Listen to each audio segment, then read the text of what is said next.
Yeah, welcome to everyone joining us on this overview of employee ownership trusts.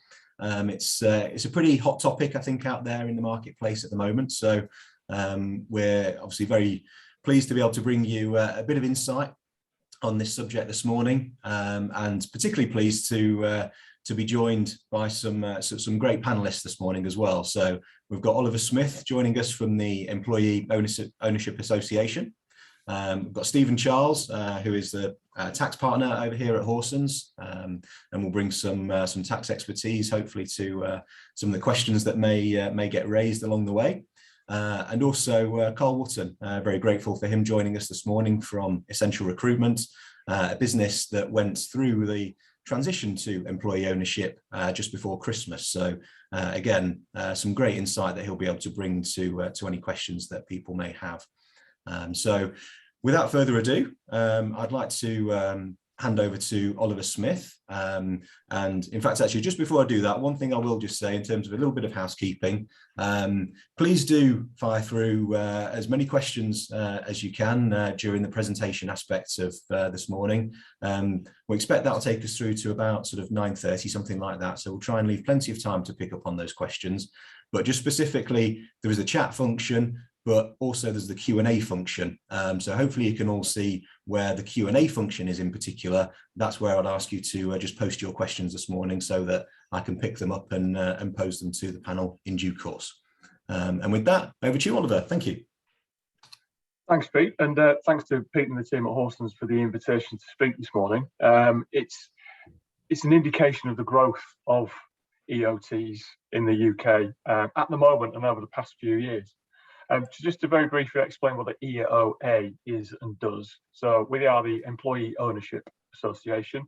So we're the leading organisation for employee ownership in the UK. We're a not-for-profit membership body. So what we do, we support businesses to become employee owned, understanding the fundamentals. Pete and his team will take care of the technical elements, but what we do complements that. And then once you are employee owned, what does it mean? How do you make the most of being an employee-owned business? So we campaign and lobby for greater levels of awareness about employee ownership, and therefore supporting those businesses to become employee-owned as well. So that's our role in the sector. So because of that role, we have a pretty strong understanding of what employee ownership is and what it looks like in the UK. So EOT specifically, as a bit of background, they came into play in 2014 in the Finance Act. And since then, their growth has been gradual, let's say, up until about 2019, late 2019, where there's been considerable growth, almost a bit of a surge, as it were. And COVID impacted that, and also awareness of EOTs in general. So now we estimate there to be, I'll say 830, but probably by the end of the day, there'll be 832. That's the growth that we're seeing almost on a daily basis in the number of transitions. And 350 of those transitions have happened in the last 2 years. So you can see that growth is on a sharp trajectory as we speak. And that's because more and more businesses become aware and they attend webinars like this to get a greater understanding. And usually it's around succession. So all we say is, put it in your thinking. Consider employee ownership as a viable option for the future of your business. It will work for some, it won't work for others. But if it's considered, then you're making an informed decision as to what you do next. And it's across all sectors. There's particularly growth within the professional services sector, because that's around people. But equally, it works within manufacturing, it works within retail and distribution. There aren't really any business sectors where employee ownership can't work. So again, consider that. And it's all mainly within SMEs. Everyone knows about John Lewis. Everyone will have read more recently about Richer Sounds and Go Ape. But traditionally, the growth is around the SME sector. Businesses from 6 employees up could be considering employee ownership for their future. And really, one of the main reasons for that growth is a change in society's perception around business. So society is looking for, without being too slogan, better forms of doing business. Greater levels of equality amongst the workforce, and employee ownership can bring that. Because employees nowadays, they're looking for more than just the pay. They're looking for the opportunity to have a voice and support the growth of the organisation in that work-life balance that they have. And from becoming employee-owned, and while it's still quite recent for Carl, he might be able to evidence some of this, employee-owned businesses can see, it's not automatic, but can see greater levels of productivity, increased profit, greater levels of recruitment of talent for those reasons I've just cited about what employees are looking for, and also the retention of the existing employees that you've got, especially in a market right now where if anybody's trying to recruit, they've probably got the challenges that we're all facing of trying to find the right talent. Being employee owned can give you that unique selling point as well. And there are loads of analogies, but I heard one yesterday that I've heard quite a few times. Being employee owned is a bit like, for employees, that difference between renting your home and owning your home. You're going to take care and be more, hope no landlords are listening, you're going to take care of a home that you own more so than what you rent. And that's a bit like employee ownership.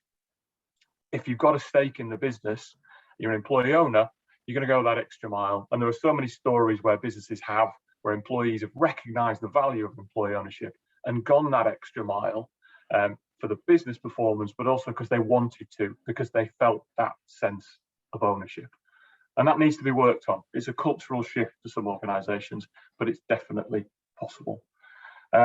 So I'm delighted to be involved in this. If you've got any questions around employee ownership in general, obviously I'll be part of the Q&A. I'll be delighted to answer as many as best as I can. But Pete, hopefully that's an introduction to EOTs in the UK, and I'm happy to take any questions when we get round to them. So back to you.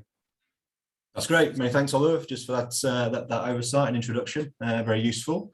So what I'd like to do next then is just start to talk a little bit more about the process. As Oliver said, our role is often to take people from the point where they've had maybe a little bit of an idea or a thought that perhaps employee ownership is something that they could be interested in, right the way through the transaction process to implementation. There's various steps and stages involved in that, so we're just going to sort of touch on those themes as we go through this next aspect of the presentation. So I've just sort of summarised each of those points on this slide here, and on the right hand side just tried to allude to the level of employee engagement that you might have as you sort of work through the various stages, and I'll talk about that a little bit more in detail as we go through. So as Oliver quite rightly said in his summary, employee ownership typically is sort of looking at more the SMEs, and certainly that's what we're seeing in the transactions that we're involved in. But it is sector agnostic. There's no particular sort of rights or wrongs in terms of which sectors this should apply to. And very much when we're talking to clients about succession of a business, then we like to have it on the table as one of the options. It's not the only option. As we've alluded to here, there's the traditional sort of trade sale, selling out to another business, the institutional buyout, so perhaps a sort of private equity backed purchase, management buyouts. All these things are potential avenues for succession of a business, and EOT rightly should be considered alongside them all. But I think it is important that whilst there's no particular sectors that are excluded or size of businesses necessarily, the EOTs aren't necessarily a one-size-fits-all sort of methodology. And we certainly wouldn't be sat here trying to sort of shoehorn any business into employee ownership. I think one of the most important factors is that at the outset, the existing business right now needs to have the right sort of culture. And the current owners that are selling have to have the right ethos to ensure that an employee ownership trust is the sort of right and most suitable option. So we'll sort of carefully explore each of those options and the pros and cons with the exiting shareholders. And at this point, as the graphic on the left-hand side suggests, is that really the level of employee engagement right now is probably going to be relatively low. We are just simply sort of talking to the shareholders, most likely confidentially at this point, as we just explore the various options open to them. But let's make the assumption now then that we have gone through all that and employee ownership is definitely the desired route forward and deemed to be the most appropriate. So at this point, then we have this slightly sort of unusual dynamic in that we've got a set of selling shareholders that are going to sell their business to an employee ownership trust, which at this point has actually yet to be created. And even once it is created, that will only be done right at the very end of the transaction.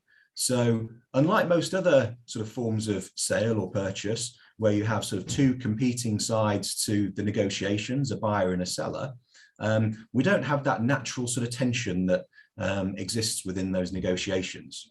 So the valuation is clearly an extremely important aspect of the deal itself. So that's where someone like ourselves at Horsons would come in and perform an independent valuation of the business. And the key here is what we've put on this first bullet point is that what we're trying to establish is the fair market value. So obviously that will come through our own sort of expertise, knowledge of the market, knowledge of the business, and we will have to make an assessment of that. Discuss that with the selling shareholders. A common approach to valuation, albeit it's not the only approach, is that it may end up being some sort of multiple of the profitability of the business, which is then adjusted for either the net cash or the net debt within the business. What I will say is that I could probably talk all morning about sort of valuation methodology and how we go about that, but that's not what we're here to do today particularly. So I'll move pretty swiftly on from that aspect. But let's just assume again that valuation has been performed. At this stage, we also need to think about how we might complete a transaction. Again, there's a lot of sort of detail that we can speak around what we call here the closing mechanism, various ways to do that, but just a technical way in which that we actually determine the very final price that is to be paid. The only comment I would probably make on that at this stage is that typically with employee ownership transactions, we like to try and keep things relatively simple if we can, avoid overly complicating matters and ultimately try and keep costs down as well. So something like a fixed price transaction or potentially a lockbox transaction is arguably a little bit more common, a little bit more popular on employee ownership transactions versus something like completion accounts. And the final bullet point that we've just got on this slide about the whole principle here, the whole ethos being that the transaction is ultimately to be for the benefit of the employees, really that has to be manifested within the valuation itself. This is definitely not an exercise in trying to get away with, let's say, the highest possible valuation that a seller can try and sort of justify. We're definitely looking for that very principle of fair market value. It needs to be balanced. So once we have the valuation agreed, so ultimately that's decision for the sellers at this point. The independent valuer will present it to the sellers, and it's for them to determine whether that's something that they are willing to proceed with or not. So again, making the assumption that they are happy, then we can start to think about sort of structuring the transaction a little bit. So typically what we tend to see is that any excess cash that exists within the business, that will be used to help satisfy part of the initial purchase price. But one difference perhaps between employee ownership transactions and some other forms of transaction is that we do generally sort of see that the element of deferred consideration, so the money that the sellers don't receive straight away and that they have to wait a period of time to receive, is typically a larger proportion of the overall purchase price. And there are some specific reasons for that, which I'll come on to slightly in due course. But right at the outset, again, as we explore whether EOTs are an appropriate way forward, that's something that we're always looking to discuss with sellers and make sure that they're aware of that dynamic and it's something that they're comfortable with. One thing that we can sometimes do, though, if there's property assets owned within the business, again, to perhaps try and reduce the burden on the EOT as we move forwards and the amount of money that has to come up with to ultimately purchase the business, is that it can be possible to extract some of those property assets and put those into the hands of the selling shareholders rather than retaining them with the business. That's something that we've seen on occasion, and it can be a beneficial move. And at this point, as we're starting to think about the financial deal structuring, we also need to consider how the business is going to be managed on an ongoing basis. That's both within the trading operations, so the board of directors of the company itself, and also the trustees that will form that overarching sort of governance of the business and be responsible for making sure that things continue to be run in the best interests of the employees going forwards. So a really important aspect, and I suppose I've put it here under deal structuring, but arguably that's probably something we actually start talking about right at the outset, as soon as we're contemplating EOTs and whether it's a suitable way forward. We've got to make sure we've got the right people around that we can put into these very important roles as part of the transaction. So just very simply, here's a little sort of diagrammatic overview of what an employee ownership trust structure may look like. We may have some external funders coming in. I'll come on and talk about that a little bit more shortly, to provide some initial finance to the trading company, together with any surplus cash that it has.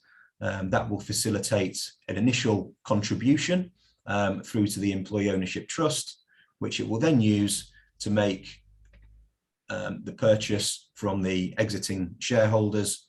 As we mentioned, that probably won't be the end of the transaction, though. There'll be some ongoing contributions out of future profitability required to continue to satisfy deferred consideration up to the point where the exiting shareholders have been fully paid for the agreed valuation price.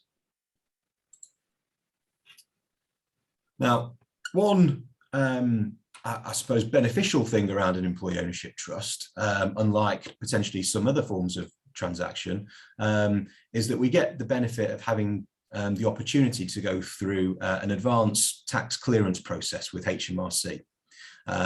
So within that, we're describing to HMRC exactly what we're looking to achieve with the transaction, you know, who's selling, who's going to be involved in an ongoing basis, the purchase price, the structure of the purchase price, so how much cash and how much deferred, etc. Presenting all those terms to HMRC and asking for them to give a clearance on the transaction. They, once submitted, they have a statutory 30 days to respond to that. In our experience, they've typically taken most of that 30 days, if not every single day of it. But ultimately have then come back and been prepared to give acceptance. Hopefully that's partly down to some of the good work that the team have put into preparing that clearance and structuring the transaction in the first place. But I think it also does demonstrate the willingness and the keenness for HMRC to see these transactions take place. But one thing I should sort of mention as a bit of a caveat, whilst that clearance comes through, it's not a guarantee to those exiting shareholders that HMRC will never come back and have a look at the transaction in some way, shape or form. Importantly, they're not signing off on the valuation itself and guaranteeing that they accept that that is appropriate.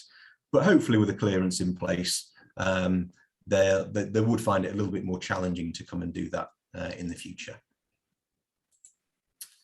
So, as I mentioned earlier on as part of the deal structuring exercise, sourcing of finance. So over and above any existing cash that a business might have when it comes to approach the employee ownership transaction, it may be possible to supplement that with some external debt finance. Now, as Oliver mentioned his sort of opening gambit, yeah, this structure and the legislation that supports it has really been around since 2014, so not an insignificant period of time. But as you rightly said, it was a very sort of gradual uptake as awareness, you know, sort of steadily built, and as popularity and awareness has increased, we've certainly seen the number of transactions significantly increase in recent years. But compared to other forms of transaction, like a typical sort of trade sale, or most specifically a management buyout, which is perhaps where we have the most similarity, the financing market for EOTs definitely lags behind some of those other forms of transaction.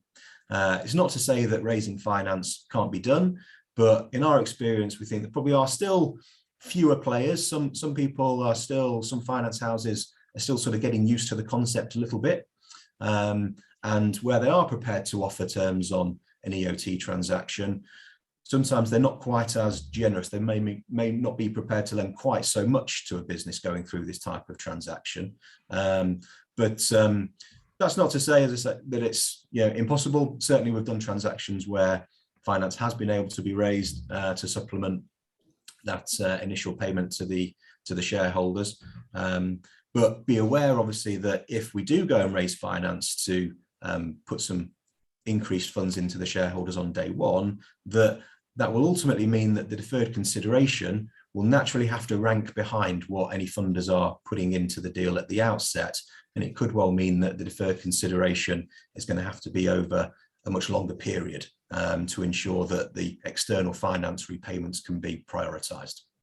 And again, one thing that I'll come back to a little bit later on is this point around due diligence, and just be aware that sometimes in these transactions, an external finance provider may look for some specific due diligence before they're prepared to lend. So as we've got through all these various aspects then, we've got the tax clearance in place, we've assessed and secured any finance that we may look to raise. Really now, at this point, we sort of tend to have a very high degree of confidence that the transaction can proceed. The real fundamental sort of building blocks are all in place. And that's why, in terms of the graphic now on the left, we're sort of seeing that this employee engagement is really starting to sort of ramp up. We may now have the confidence to start talking to the employees as a wider base around what our intentions are in terms of the succession of the business, and maybe starting to allude to employee ownership as a future ownership model for the business. So again, one of the benefits with EOTs is around the legal process. There's a lot less sort of back and forth because, again, we don't have this sort of natural buyer-seller tension and competing interests. That's not to say that there doesn't need to be a sort of balanced set of legal documentation around this. Absolutely there does. But typically, to help the transaction move forward swiftly, efficiently, one set of lawyers, on the basis that we now have an agreed transaction profile and valuation, one set of lawyers can look to prepare the documentation. They'll most likely be appointed by the employee ownership trust themselves. And then, if necessary, the vendors, the exiting shareholders, may look to just get a firm to give that a bit of an overview towards the end. But in our experience, that's not always necessary. So it can help to just sort of keep costs down a little bit. But I know there's a few lawyers on the line this morning, so I'll try not to sort of tread on too many toes in terms of this aspect of the process, but just touched on some of the various legal documents that are required. Again, typically, you don't tend to see a process of legal due diligence required, which often is the case in other forms of transaction, which in itself can be a particularly sort of time-consuming exercise. So for the exiting shareholders, again, there's a potential benefit there. So having gone through all these various aspects, we've ultimately arrived at the most exciting point of all, which is completion of the transaction. And this is where perhaps during that legal process and leading up to the day of completion, we're really starting to ramp up now the employee engagement and letting them know what is about to happen, and making sure that we land the ownership with the employees in just the right way. Carl, who will be coming on to speak very shortly, obviously he'll be able to give some really useful insight, and I think it was particularly interesting how they approached this aspect of the transaction in terms of that communication with employees. I think from my perspective, I always think it's important to make sure that employees stay grounded. They need to carry on doing their day-to-day role as soon as this transaction goes through, and that's imperative that that happens. They need to be realistic that this doesn't suddenly make everyone super rich, but hopefully they will be financially better off into the future. Obviously, that's one of the key interests of an employee ownership transaction.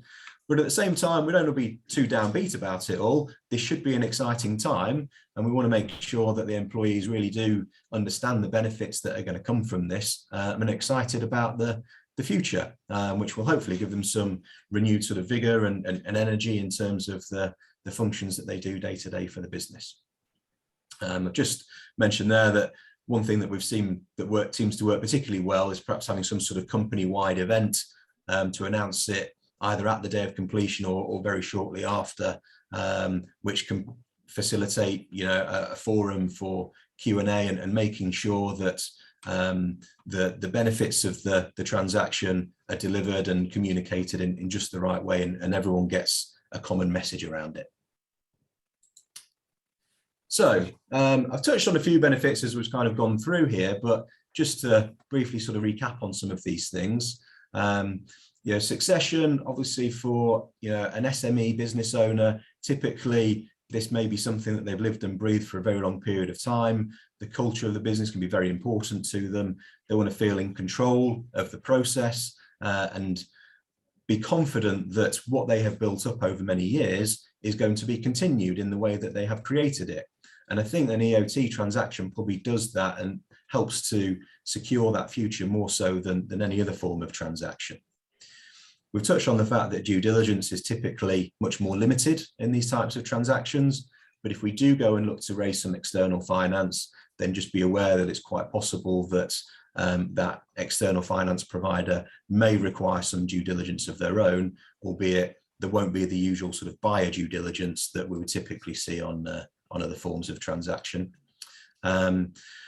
Again, on something like a trade sale, one of the concerns that sellers can have is that the buyer may seek to pull out of the transaction at some stage, or maybe they weren't even a genuine buyer at the outset. They were just simply there trying to find out more information about the company. Certainly a benefit here is that there doesn't need to be any of that sort of external communication until the transaction is effectively completed. It can be done very much sort of under the radar, other than that discussion with the employees. And there can be benefits there in terms of not having to release potentially sensitive commercial information to competitors. Now, I've sort of saved arguably for the sellers the best to last, though. Many will be aware that a significant benefit under the EOT arrangements is that the selling shareholders, provided certain conditions are met, can sell their share in the business and not have to pay any capital gains tax.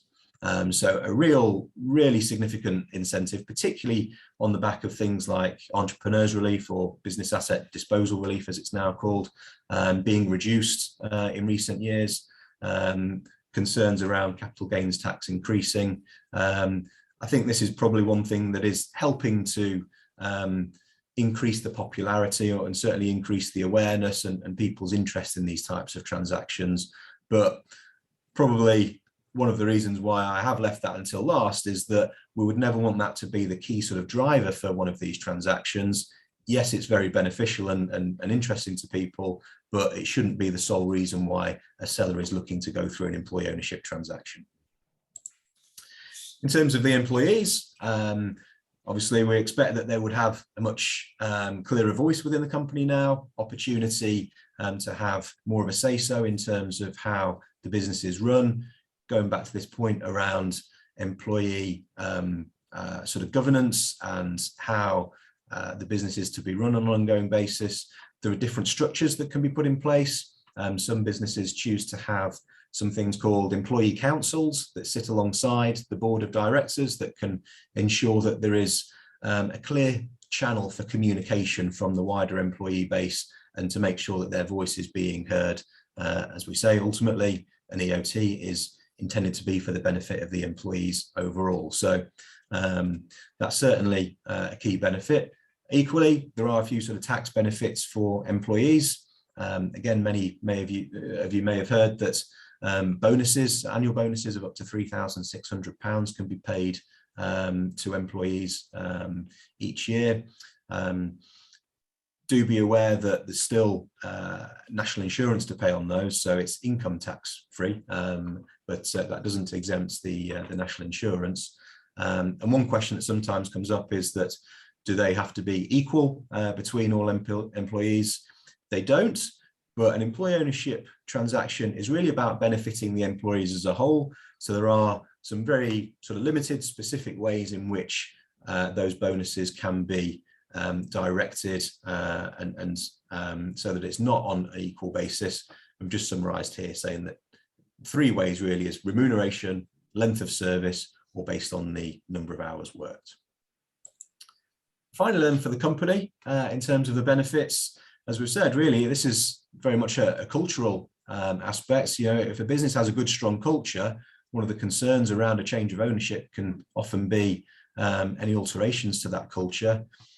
In theory, under an employee ownership transaction, we wouldn't expect there to be any significant alterations to the culture. It will very much continue in the good way that the business is already used to. But hopefully, with just the benefits that the employees now have this renewed sense of energy, enthusiasm, maybe a slightly different sort of mindset, going back to Oliver's sort of metaphor there in terms of the difference between someone owning a house, and renting a house, and perhaps just caring a little bit more for the business and the environment that they work in. So very quickly sort of gone over the process and some of the benefits there. I'm pleased to see there's quite a few questions coming through. So we'll pick up on those shortly. Just one thing before we do that, and just to make sure everyone's still kind of awake and are paying attention. So this is the catchphrase round. We've got 2 words here on the pictures. Hopefully it's not too early in the morning for people to pick this one up, but this is the shameless plug. Yes, so shameless plug here for Horsons. Obviously, we've gone all through this on the basis that we do know this market very well. We've transitioned a number of businesses over recent years. We genuinely feel like we're the sort of experts in this marketplace. And as I say, well, I had to do something, didn't I? So hopefully you'll all forgive me for dropping that bit in there. And on that note, Carl, I'll pass over to you. Thank you. Yeah, again, thanks, Pete. Thanks for letting me come on and share our experiences with the EOT. And thanks very much, Oliver, for allowing me to do that as well. Just 3 things before I start. Even though I'm going to be sharing our experiences today, it doesn't mean that that's the right or wrong way to do it. I think, Pete, you said earlier that there's no one-size-fits-all approach to an EOT. And we've certainly found that over the months that we've been going through transition. Secondly, you'll hear me talk about Pete quite a lot because he's helped us. He's been very good, but this is certainly not a sales pitch to Horsons. You guys out there will choose who you want to use, but we use Horsons because we've got a great relationship with them. And Pete, you helped us very much through the process. We are a member of the OA.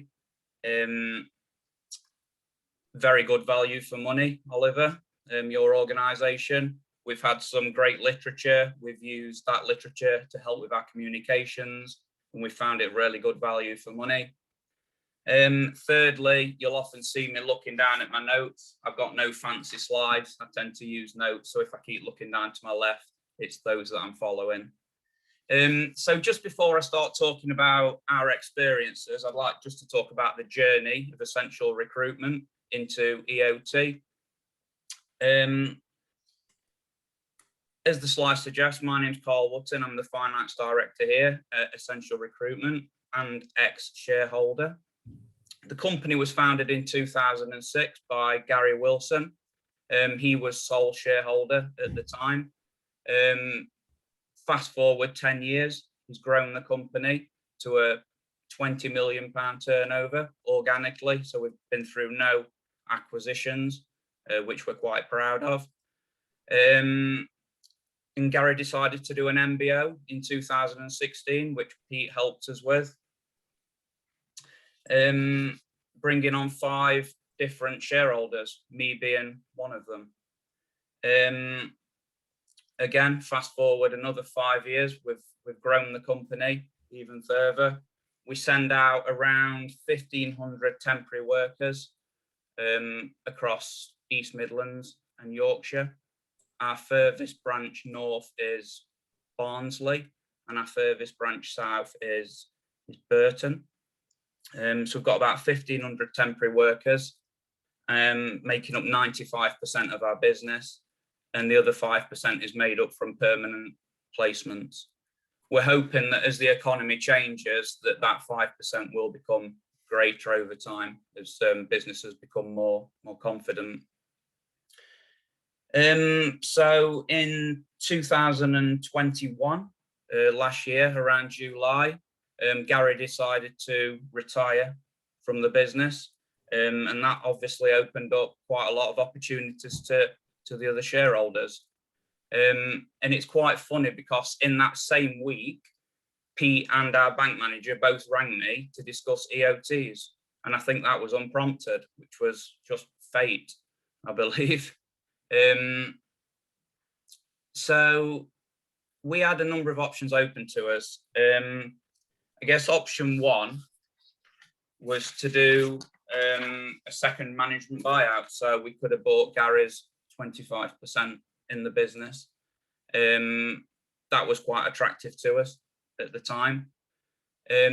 Secondly, we could have done a trade sale, but we've had approaches previously from companies, and to be honest, we just don't like them. It's not a friendly transaction. I think, Pete, you touched on that earlier. Too much to-ing and fro-in across the board table. They don't see our value in the intangible side of the business. They don't know how much value we add through that. So what we didn't want is to-ing and fro-in across a board table, selling to people that don't understand our culture. What we did want is something that would benefit our people and our staff, because ultimately they're the people that have made Essential Recruitment what it is today. So when we looked at the benefits of an EOT, these were the key things we looked at.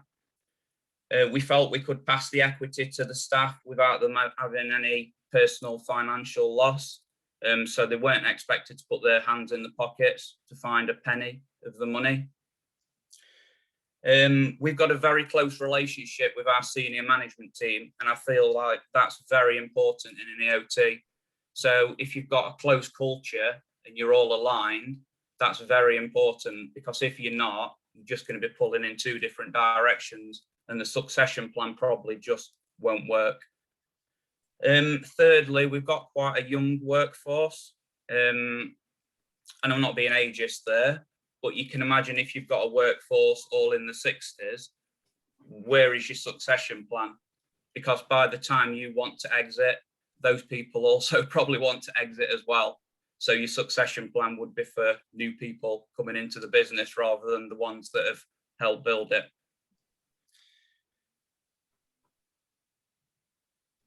Something that was very important to us indeed was the security of our people's jobs.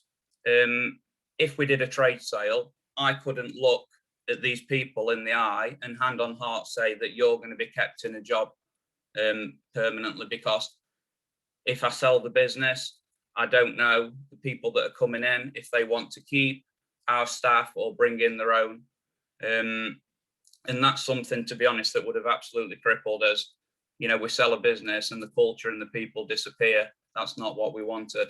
And with the EOT, that gives our staff long-term security. And that's something that was really important to us.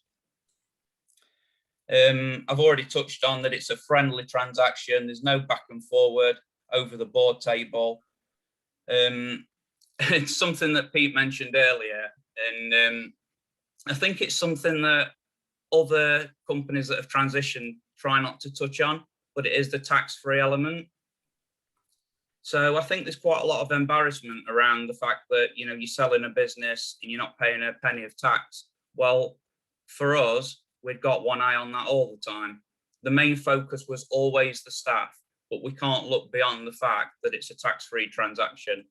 I'm sure many of you will agree that you've paid enough tax over the years. So, you know, it's gonna be attractive, isn't it, that you've not got to pay a penny of tax on this transaction. So that was certainly a factor in this.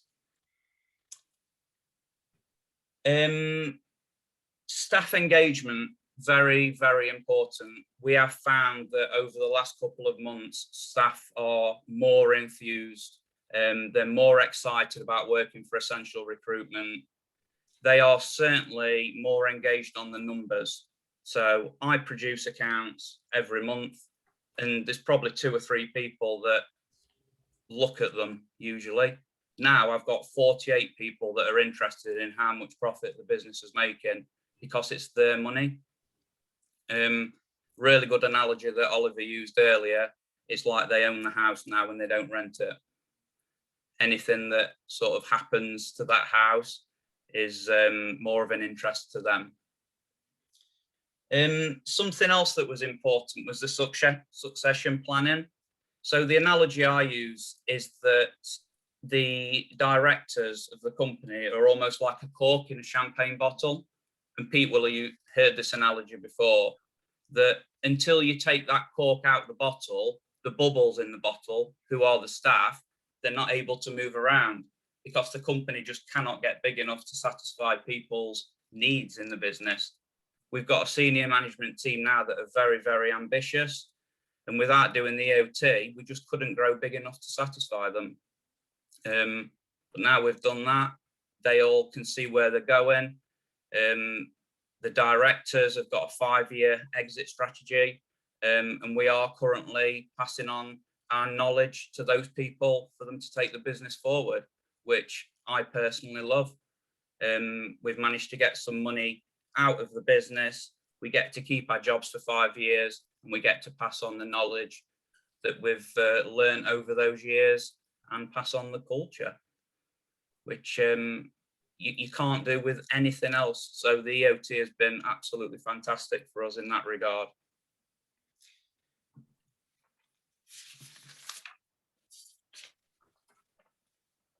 Okay, is that you sort of wrapping up, Carl?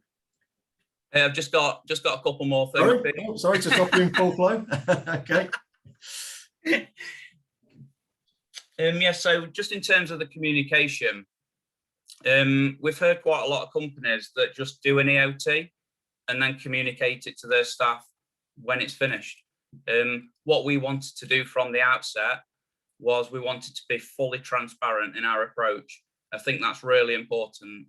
So once we'd got the funding in place, which Pete helped us with from Barclays, and we got the lawyers in place, which was Knights, we got the tax clearance, which I think, Stephen, you helped with.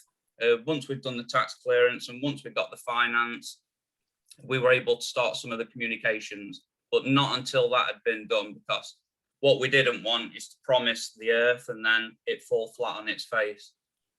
So what we did is once we've got those 2 pieces in place, we started appointing trust members, of which there were 6 of them. The reason for that was because there's 5 directors, so we wanted to show a passing over of control. So we do have 11 people around our board table each month, which is quite heavy. But in order to show that loss of control, that's what we needed to do. And then over the next few months, we started to sort of pass the communication around to staff, ending with a big event at Castor Hotel in Chesterfield, where we dropped the balloons and put the bells and whistles on. And I think it landed really well. I think, Pete, you'll agree with that. You were there. It landed really well. And I think finally, just since we've done the EOT, I've heard our managing director split the workforce into 20, 60, 20. And what that means is there were 20% that were just really excitable. So these are the sort of people that I think if you threw them a pound coin, they'd be really excited. You've got 60% that have got apathy. So they were just, yeah, whatever, we'll carry on, we'll make the business what it is. And then you got 20% that just don't like change. So they questioned everything we did. They've got concerns. They wondered why we were doing it now. But over time, those 20% have gone into the 60%. And yeah, everything's great. We love the OT. We're pleased we've done it. And I'd highly recommend it to people as long as you've got the correct alignment of workforce. So sorry for rambling like that, but hope it's been helpful. Thanks, Carl. That's much appreciated, and always useful to get the insights of someone that's seen it firsthand. Okay. So I'm pleased to say we do have a good number of questions that have come through. So we'll endeavour to get through as many of these as we can in the remaining time. So there's a couple of questions that have cropped up specifically kind of around sort of valuation and this sort of buyer-seller tension aspect, and sort of saying how do we help make sure there isn't perhaps an overzealous valuation used. I think ultimately the sort of simple answer to that is that comes down to the quality of the advisor and the valuer on the transaction. I can't say, unfortunately, that there won't be people out there that may seek to do something perhaps a little inappropriate. But certainly from Horson's perspective, then we recognise that this is all about the employees. If that valuation is too high, then the employees are unlikely to realistically ever see the benefit of the transaction. And that is not what this is about. So fundamentally, as the valuing party, you have a responsibility to the employee ownership trust and those current and future employees of the business to make sure that you do the right thing and get that as sensibly close to that fair market value as we possibly can. Clearly, there's always going to be a degree of subjectivity within that because it isn't being naturally tested against the market. But as I say, fundamentally, it comes down to the independent valuer to make their assessment and to ultimately do the right thing. Can I just jump in there, Pete, on that? Yeah, please do, Stephen. Yeah. So, as has been alluded to, you get a capital gains exemption on the proceeds the selling shareholder receives. But I mean, there are employment tax rules which say that if someone who owns shares and is a director or an employee sells those shares at an excessive value, then that excess amount can be subject to income tax. So you certainly, as a selling shareholder, wouldn't want to overstate the value of the shares purely from a tax perspective, as well as, as Pete says, doing the right thing for the employees. Yeah, very good point. Thank you, Stephen. And maybe one sticking with you, Stephen, that you could perhaps just pick up on this. A question's been raised that if dividends are declared, can we still have effectively a sort of alphabet share structure? So perhaps if an EOT doesn't own all of the company, could we have an alphabet structure and different levels of dividends be declared? Yeah, so to get a capital gains exemption, you have to sell a majority shareholding to the employee ownership trust. So often, I think usually we would see 100% being owned by the employee ownership trust, but it is possible to have minority shareholders. But the employee ownership trust must be the majority shareholder. So then you do get this issue about dividends. Now, normally the trust doesn't want to receive a dividend because that's not very tax efficient. So the trustees will normally say to the director of the board company, rather than pay a dividend to us as trustees, can you pay a bonus to, that's where the bonus, you get the tax exemptions on the bonus, staff bonuses. So if you have minority shareholders, they will still want the dividends. So what the revenue say is that the trust can waive its dividend entitlement on the understanding that instead of receiving the dividend, the employees will receive a bonus, but that allows the minority shareholders to receive a dividend. Generally, you don't want to have alphabet shares. The revenue are very cautious about anything which can be used to favour the departing shareholder, and they would see alphabet shares, I think, as a way of unfairly benefiting the minority shareholders, but the revenue do accept dividend waivers in that situation. Okay, thank you, Stephen. Oliver, maybe one I can perhaps try and direct towards you. So question is, obviously Stephen's sort of touched on the fact that we don't have to be 100% employee owned. We could have a sort of mix, but question around, can there be sort of a phasing over a period of time? And perhaps also if you could just touch on, as part of this, the fact that EOT is not the only way to achieve employee ownership. Very true.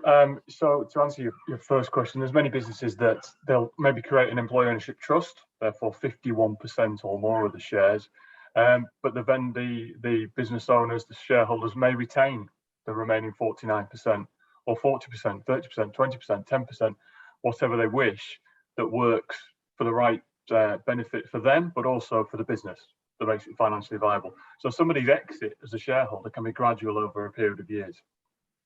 And there's an EOT, but also I think for some clarity for some of these questions, under an EOT, the employees are not shareholders. So if somebody joins a business, you're not buying shares under an EOT. If somebody leaves the business, you are not selling your shares through the EOT because you don't have any shares. You're not a shareholder. Naked in, naked out is a term that's typically used. For example, John Lewis, 100% employee owned in trust, 84,000 people, turnover. It would be very, very complex if you're buying and selling shares every time somebody left or joined the business. So that there is the opportunity to create what's known as a hybrid model. And for ease of maths, 60% of the shares might be held by an EOT. Another 10% of shares might be through direct share ownership, where some employees do hold some shares, typically more senior figures. And the remaining 30% may be held by the initial shareholder, the founder or owner of the business. So the percentages you can stagger as to whatever works well for yourself, but also the rest of the organisation. And just on that, if you do go for a phased model, unfortunately, it's only the transaction which takes you below the 50%, which gets the CGT exemption. So generally, if people want a phased model, we phase it by having deferred consideration. So you sell all your shares on day one, but you get deferred, rather than selling chunks of shares, because that is less tax efficient that way. Thanks, Stephen. So one question that's cropped up here says, is there likely to be an issue regarding succession in the future? Perhaps under an employee ownership model, might not be able to incentivize specifically some key members of the management team to reward them for the important roles that they play in the company. I suppose one thing I would say to that is that under an employee ownership model, it doesn't preclude having some sort of executive bonus plan. So clearly, every business needs to be able to attract and retain the best talent that it can. So if that's something that is necessary, you could have a specific bonus plan to reward certain key employees. Obviously, that will be subject to normal sort of tax rules. There could be, again, a proportion of the equity that is not owned by the company directly. So there could be this hybrid model where there is some direct equity incentivization for key members of the team. I don't know, Oliver, is anything else that you would sort of want to add to that one? Nothing more to add, just to endorse what you just said, Pete. And that's becoming more and more common, that hybrid approach, where the senior figures in the team, the next generation of leaders, were thinking potential MBO for them, where's their reward? So that hybrid model does work effectively to also retain because of their financial value, but also recruit the next generation of leadership, because you can say there's a shareholding opportunity for you as well. Great stuff. So a question here then regarding the funding, which I'll sort of pick up, just asking what sort of additional concerns may a funder have that could be different to a different type of transaction. And I think I mentioned that probably one of the closest comparisons to an EOT transaction is a management buyout. So in that scenario, you've got a select few number of the existing employees that are going to take over ownership, and let's assume it's full ownership at that point. Management buyouts are seen by funders naturally as a slightly riskier transaction than something like a trade purchase. That's principally because those employees, that management team that's going to do the buying, will have a very limited pot of funds, perhaps less resources financially than a trade acquirer might have. But nevertheless, there is a specific and direct link from the lender to those management buyout candidates. They can ask them to make a financial contribution. In fact, they will likely demand that they make a financial contribution. They may make some ongoing guarantees regarding the borrowings that have been utilised to acquire the business in the first place. So those sorts of things help to give a funder comfort, because they know then that they have this group of key employees that are responsible for running the business, that do have a direct financial tie to the business, and perhaps, arguably a mindset of, they need to be entirely focused on making sure that it's successful and repaying that lender, because of the direct financial implications that it might have on them themselves. With an employee ownership trust transaction, as Carl alluded to, the employees aren't actually being asked to contribute anything financially. It's simply being paid for out of the ongoing profitability of the business. That in itself means that there will be a period of time when the business is employee owned, but likely before they actually start to see some financial benefit, because the initial purchase price needs to be satisfied. But because of that lack perhaps of a sort of direct link to who the owners are, that potentially makes it a sort of different dynamic and arguably a slightly riskier transaction from a funder's perspective. So hopefully that helps just to give a little bit of insight there. There are quite a few questions, so apologies, we may not get a chance to quite get through all of these, but we'll pick up a last few, and then by all means, if people would like to sort of contact us directly afterwards to satisfy any queries, then please do so. So again, perhaps Oliver, one I might just sort of direct towards you, just based on your sort of broader experience of the EOTs that are happening up and down the country. Have you actually seen any whereby the businesses post-transaction have actually sort of failed to repay the deferred consideration that might have been outstanding? Certainly from our perspective, we haven't seen that as yet. Short answer, no. If the business has become employee owned and maybe it hasn't sustained, it's gone into administration, that's because of markets, that's because of COVID, that's because of non-EO related circumstances. Yeah, and I think what I would sort of add is that typically, the vendors are doing the EOT for all the right reasons, for the employee benefit. It may mean that they have to reassess, recalibrate that deferred consideration. If a business does go into some difficulties, clearly, market forces, there will be impacts at times.